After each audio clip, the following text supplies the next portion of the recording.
आज दिल्ली में लगभग 74,000 टोटल कोरोना के केस हो चुके हैं। 74,000 काफ़ी केसेस हैं, लेकिन इसको अगर हम थोड़ा समझने की कोशिश करें तो मैं यही कहूँगा कि अभी स्थिति काबू में है। चिंता की बात है, लेकिन घबराने की बात नहीं है।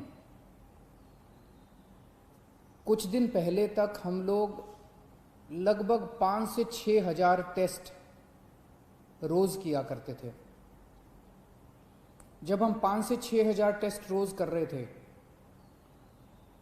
तो 2 से 2,500 केस रोज आते थे पॉजिटिव। हमने टेस्ट की संख्या बढ़ा के 18,000 कर दी। पिछले कुछ दिनों से 18 से 20,000 टेस्ट रोज़ हो रहे हैं, तो 3 गुना हमने टेस्ट की संख्या बढ़ा के कर दी। तो जाहिर तौर पे जब टेस्ट इतने बड़े स्केल पे कर रहे हैं तो केसेस भी थोड़े से बढ़ रहे हैं। तो जैसे जब हम 5 से 6 हज़ार टेस्ट रोज़ कर रहे थे तो 2 से 2,500 केस पॉजिटिव आते थे। अब जब 18,000 केस रोज़ कर रहे हैं तो अब 3 से 3,500 केस इतने ही बढ़े। हमने टेस्ट 3 गुने कर दिए, लेकिन पॉजिटिव केस 2 से 3,000, पहले 2,000 आते थे, अब 3,000 आने लगे, 3,500 आने लगे।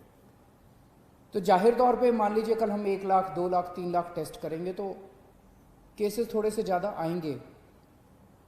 अच्छी बात यह है कि 74,000 टोटल केस अभी तक हुए, इनमें से 45,000 लोग ठीक हो चुके हैं।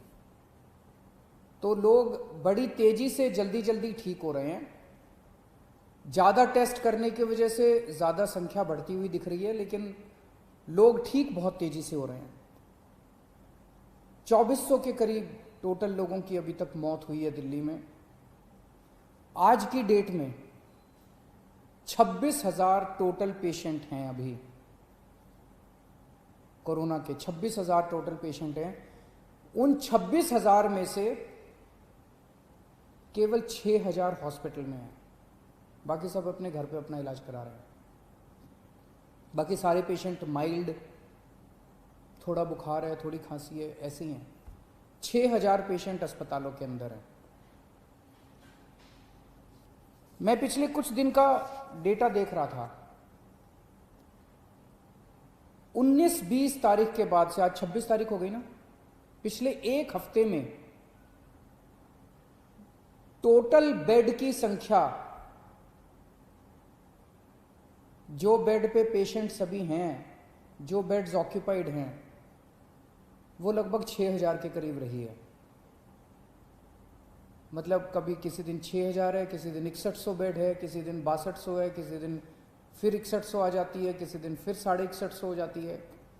यानी कि हालांकि रोज 3-3,500 मरीज नए आ रहे हैं, लेकिन इन नए मरीजों को हॉस्पिटल के बेड्स की ज्यादा जरूरत नहीं पड़ रही। इसका मतलब ये सीरियस मरीज नहीं है। दिल्ली में जितने लोगों को कोरोना हो रहा है वो माइल्ड कोरोना हो रहा है, हल्का कोरोना हो रहा है। कोरोना होता है वो ठीक हो जाते हैं, उनको अस्पताल जाने की कम लोगों को ज़रूरत पड़ रही है। और जितने लोगों को अस्पताल से छुट्टी मिल रही है, लगभग उतने ही लोगों को अस्पताल जाने की ज़रूरत पड़ रही है। तो बेड की रिक्वायरमेंट जो है अपने दिल्ली में, वो अब 6,000, पिछले एक हफ्ते से लगभग 6,000 बेड्स की ज़रूरत है। और अभी हमारे पास दिल्ली में 13,500 बेड हमने तैयार कर रखे हैं। अस्पतालों में 13,500 बेड इस टाइम अपने तैयार हैं। उसमें से 7,500 बेड खाली हैं और केवल 6,000 बेड पे पेशेंट हैं।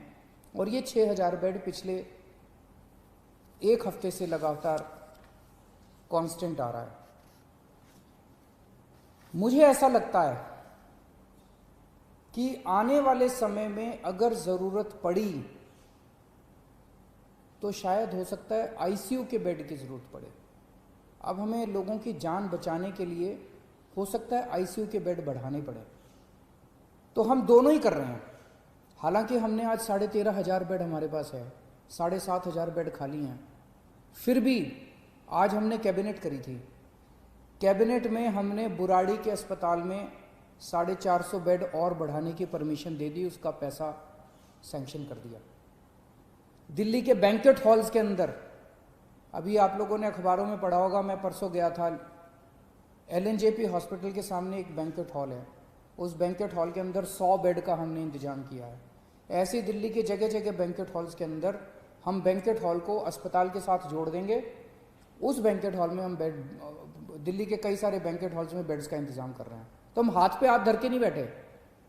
जैसा मैंने कहा, पिछले एक हफ्ते में 6000 बेड से ज़्यादा की जरूरत नहीं पड़ रही। आज हमारे पास 13,500 बेड है, फिर भी कल के लिए हम तैयारी कर रहे हैं, परसों के लिए तैयारी कर रहे हैं। अगर बाई चांस ज़्यादा ज़रूरत पड़ती है तो हम उसकी तैयारी कर रहे हैं। बीच में कुछ दिन ऐसे थे, जून के महीने के पहले हफ्ते में, जब थोड़ी सी पूरे दिल्ली के अंदर बेड की कमी हुई थी, मेरे पास भी खूब फ़ोन आते थे।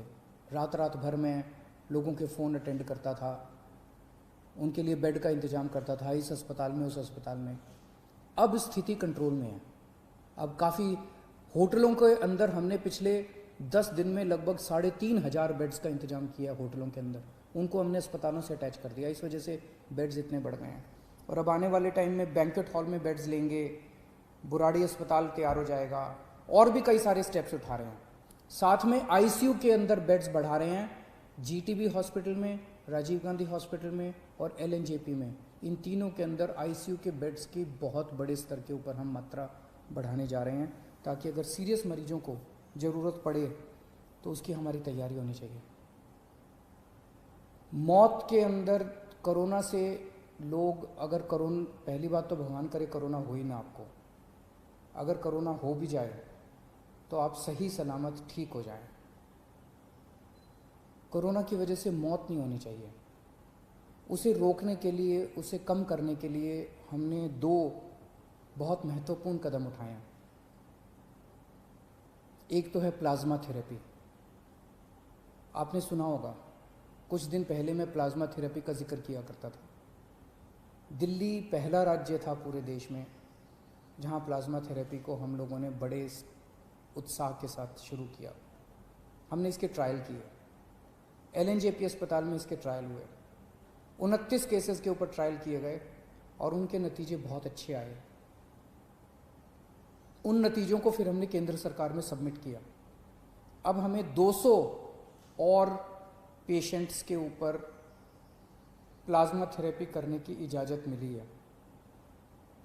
तो सरकारी अस्पतालों में एलएनजेपी और राजीव गांधी अस्पताल में प्लाज्मा थेरेपी की इजाज़त मिली है, और इसके बाद कई सारे प्राइवेट हॉस्पिटल्स ने भी प्लाज्मा थेरेपी की इजाज़त ले ली है।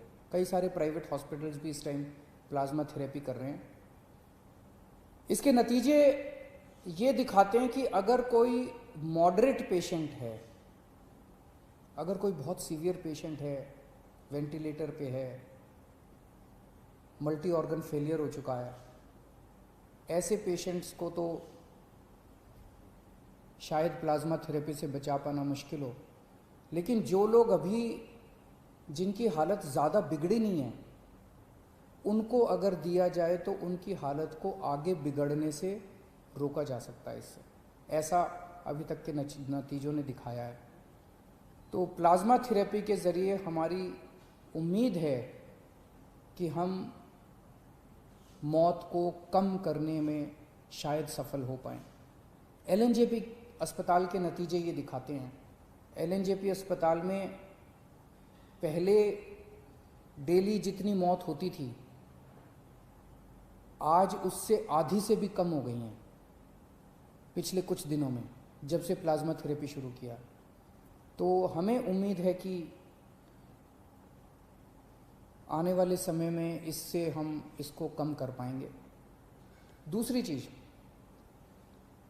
कोरोना में सबसे ज़्यादा परेशानी होती है कि मरीज का ऑक्सीजन का लेवल अचानक कम हो जाता है। एक आम आदमी का ऑक्सीजन का लेवल 95 होना चाहिए। अगर ये 90 से कम हो जाए तो ये खतरा माना जाता है। 85 से कम हो जाए तो बहुत सीरियस माना जाता है। अब इसमें जैसे अगर आपका ऑक्सीजन लेवल 90 हो जाए या 85 हो जाए तो आपको सांस लेने में तकलीफ होती है और बहुत ज़्यादा ब्रेथलेसनेस होती है, सांस रुकती है आपकी, बहुत ज़्यादा आपको तकलीफ होती है। लेकिन कुछ पेशेंट्स ऐसे भी हैं इस बीमारी में जिसमें ये देखा गया कि ऑक्सीजन का लेवल बहुत कम हो गया लेकिन कोई सिम्टम्स ही नहीं है और अचानक फिर ड्रॉप हो जाता है और अचानक उसकी मौत हो जाती है। तो इसके लिए हमने एक निर्णय लिया है, निर्णय नहीं लिया, लागू कर दिया है कि जितने लोग घरों में जिनका इलाज चल रहा है, होम आइसोलेशन में हैं, माइल्ड सिम्टम वाले हैं, ए सिम्टम बिना लक्षण वाले मरीज हैं, जिनको कोरोना है लेकिन कोई लक्षण नहीं है, ऐसे सारे मरीजों के घर में हम लोगों ने ऑक्सीमीटर पहुंचा दिया है।